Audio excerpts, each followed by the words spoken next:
Go. Hi, I'm Jennifer Bermlin, and what we're going to go over today is the proper way to wash your hands before taking care of patients. This is a technique that is used for new nursing students before they begin their clinicals, and it is mandated not only by the state in which you practice as a nurse, but it's also mandated by the CDC in regards to the proper technique that is used to cleanse your hands. So what we are not going to look at today is not having soap or not having tissues. That is not the proper way to have your hands cleaned before you take care of a patient. So number one goals are that you do have soap and that you do have paper towels or a cloth to properly clean and dry your hands. I will get those now. So you need to have soap, you need to have paper towels or a cloth to dry your hands. Now, many times people think that this is the proper way to clean your hands, but it is not. That is the wrong way. Or some people think that this, a little bit of soap, done, my hands are clean and I can now take care of another patient. That is incorrect. So the proper way to clean your hands and take care of a patient is, again, first make sure you have soap, make sure you have something to dry your hands with. Big things here are wet, lather, scrub, clean, and dry. You enter in your patient's room, your faucet's here, soap's here, cloths are here. Turn your water on.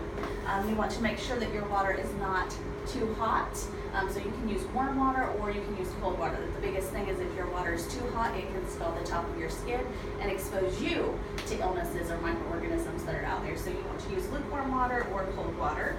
I've entered the room, turn my water on. You need to get enough soap in your hand that you can make a lather on both sides. Soap's in hand, wet your hands a little, begin to lather your hands, palms first. Then you will begin to interlock your fingers, and then you get the tops of your hands nice and clean. This is something that is practiced for about 40 to 60 seconds, with 40 seconds being the minimum. This is a guideline which is again set forth by the Centers of Disease Control, which is the CDC, and the states in which you live and practice your nursing license. Once your hands are visibly clean, lathered up, you then can rinse your hands.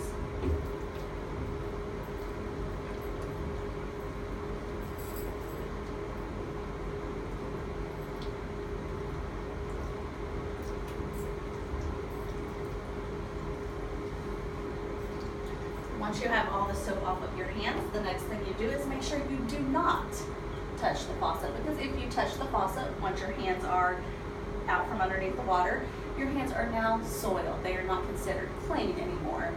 So you leave your water running, you get your cloth, you rip your cloth off, you dry your hands, and then the cloth that you use to dry your hands, you use to turn your faucet off. That is what is considered clean hands. The biggest thing in this tutorial is to make sure that everyone knows and is aware that simple hygiene of your hands, so simple hand cleaning, is the #1 prevention of transmitting disease and illness. It is something that is very important. I feel not very important only to nursing students, but to individuals as a whole.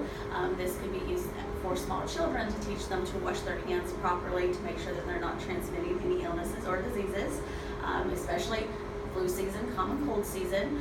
This is something that's very interesting and very, very, very basic, as we do have many antiseptic agents and hand sanitizers. If you go back and look at research, again, there's so much research out there from the CDC and many supporting evidence-based articles that says the #1 way to prevent disease and illness transmission is through proper hand hygiene. So something very interesting to look at, something very interesting to understand that many times people think a quick rinse, dry, toss, my hands are clean. They'll do these techniques before they eat. They'll do these techniques just in between the day. Once they've touched something dirty, they feel they need to wash their hands. They quick, done. But like I said, this was very gauged for nursing students. But this simple technique of doing it the right way, properly wetting your hands, lathering your hands, scrubbing your hands, rinsing, drying, and done, is known and proven to be the #1 way to prevent the transmission of illness